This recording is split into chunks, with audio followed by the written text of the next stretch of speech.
Alec Baldwin is a globalist shill. He's a political whore. He's a sellout. He uses his celebrity, but, he's a has-been. His career is dead. He hasn't made a movie in how long? But he's found that if he whores himself out as a political shill, he can make some money and stay relevant. So Alec Baldwin, says that Americans must make certain sacrifices to save the planet from global warming.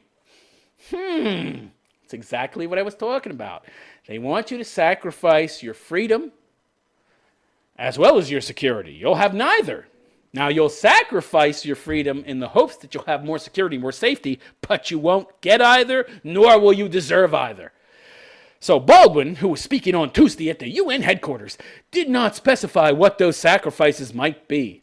Yeah, they never do.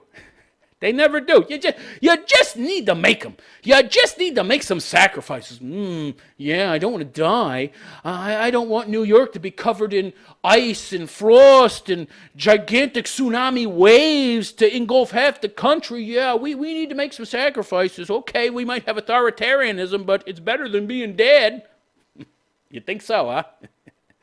You might not think so after you're fucking shipped off to the gulag for having the wrong fucking opinions. But with a personal fortune estimated at $65 million, even though he hasn't worked in years, it is unlikely that he will find making those sacrifices too troublesome. Well, no. Of course not. He's part of the, he's one of the global elite shills. Yeah. He'll have a special place in that new future. And he's old anyway. He'll be dead soon. He don't give a fuck. This may be our last chance in the next 20 years to take action against global warming. I was hearing this hippy-dippy shit when I was 10, okay? Here we are 40 plus years later. World's still here. I was hearing at 10 years old that fucking oil would be gone in 20 years. They found new ways to get oil. We got more oil than ever. So Alec Baldwin warned while chairing a panel on threats to forest defenders at the annual meeting of the UN. Of course. The UN is a globalist group, and their sole purpose is to create globalism. One global country. Unite all countries under one global banner. No borders and no more white people, too. So, according to the Associated Press, he said, there are things that we just can't imagine that can happen in terms of the food supply. Oh, I see. So I don't even have to name the threats because they can't be imagined. Whoa, okay. Well, I can't counter something that I can't imagine and that you don't posit. Great. Brilliant. In terms of flooding in coastal areas, see, I called it. Tsunamis! We all will drown. Yeah, right. Oh, boy.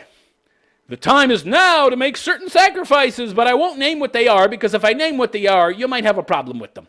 So that this planet will remain habitable, I'm just going to fearmonger and make you focus on the end of the world shit so that you don't focus on the possible sacrifices and then maybe figure out that we're just ginning up all this fucking fear and controversy and hysteria to get you to give up certain things like your freedom.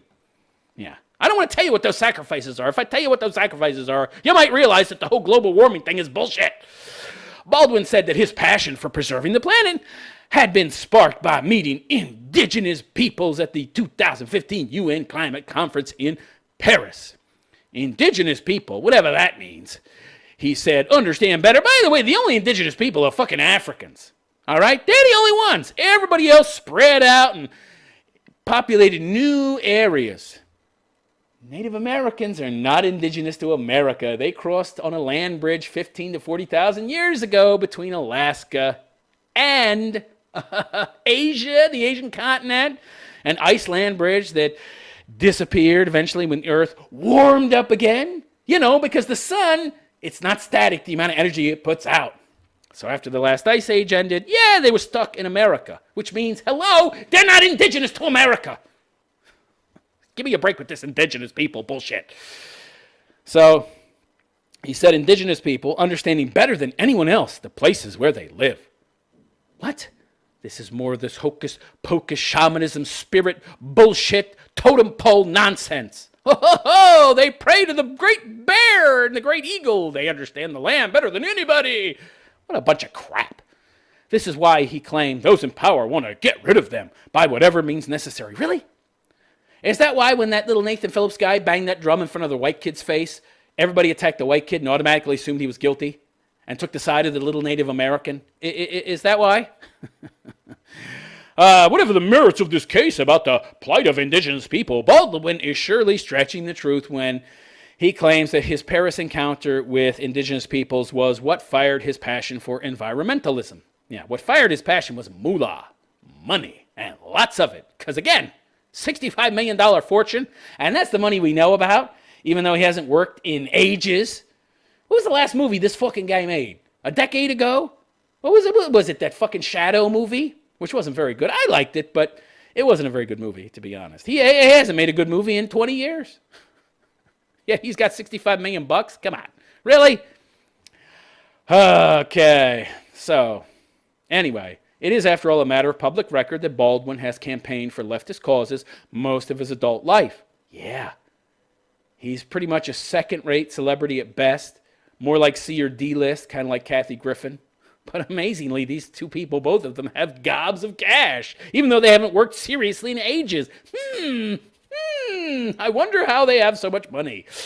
So he's been an animal rights activist and supporter of PETA, a bunch of nutjob terrorists, for at least 2 decades. And he has been hosting anti-fracking events years before the Paris summit. Alec Baldwin agreed with one of his fellow panelists, Ruka Sambalinggi, Secretary General of Indonesia's Indigenous Peoples Alliance of the Archipelago. You know what? These minority groups who have very little representation in their local governments, who are called indigenous peoples, the only reason that people like Baldwin and some politicians and global elites want to empower them is because then they become a weapon that can be easily controlled. They're supposedly disaffected and underrepresented in society. So, yeah, we're going to help you out, and in return, you'll vote for us and shill our causes. That the time had come to stop talking and negotiating and start acting. Yeah, because you can't negotiate, right? You can't negotiate because the truth is the truth, and you leftists know the truth, and anybody that disagrees with you is wrong. Everything is open to interpretation. The reality is relative, except for our beliefs and views. Those are all set in stone. Oh, okay. Yeah, we want to have our cake and eat it too. The world is relative, except when it comes to our views, which are all objectively true, and you're always false if you disagree. Oh, interesting. All right. So Baldwin's comments were in marked contrast to those of his president, who earlier this week marked Earth Day by arguing that a strong market economy is what protects the environment. Yeah. Yeah. Okay. Baldwin will likely find something angry to say about this in his next Saturday Night Live skit. No doubt. Oh, boy. Global warming. I don't know how long I've been hearing this stuff, man, since I was a goddamn kid. And even when I was a kid, I had a lot of my teachers, the female ones, were kind of lefty. They had problems with fossil fuels and all that. So these hippy-dippy morons have been around for quite a while, pushing this progressive liberal nonsense. World's gonna end. World's gonna end. My God. They were saying it when my parents were kids. They were saying it when I was a kid. Now AOC is saying in 12 years, it's all over. Yeah, right. Give me the power to change it now before we all die. Oh, yeah. Hence why we have the move by the government to make people as dumb as possible so they can't see through these lies. And they do that by, using the public education system to dumb people down as much as possible by not teaching them how to think, not teaching them how to use logic, and certainly not teaching them about history. All right, I think that's it for this show. I've said all I want to say on this stuff. Well, not really, but I'm done for now. If you'd like to be on the show in the future, please consider sending me an email at admin@therealistphilosopher.com. That's admin, A-D-M-I-N, at therealistphilosopher.com. I also live stream this show on DLive, D-L-I-V-E. It's a blockchain platform that essentially is outside of the control of all the big tech companies. There's not a lot of censorship there. You can pretty much say whatever you want. I mean, of course, they have rules as well, but they're a lot less strict than YouTube and Twitter and Facebook. So I'm on there. So you'll find that link in the description of this video.